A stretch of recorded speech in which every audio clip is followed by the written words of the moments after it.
Hi! In front of me is Xiaomi Redmi Note 10s, and today I would like to show you how you can change theme of your keyboard on this device. First of all, go into Settings, scroll all the way down and choose Additional Settings.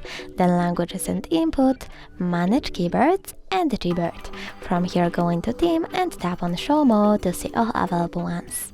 When you're done, you can pick one of those images, click at the chosen one and tap on the switcher next to key borders to disable or enable them. When you're done, select Apply. You can do the same with one of those colors.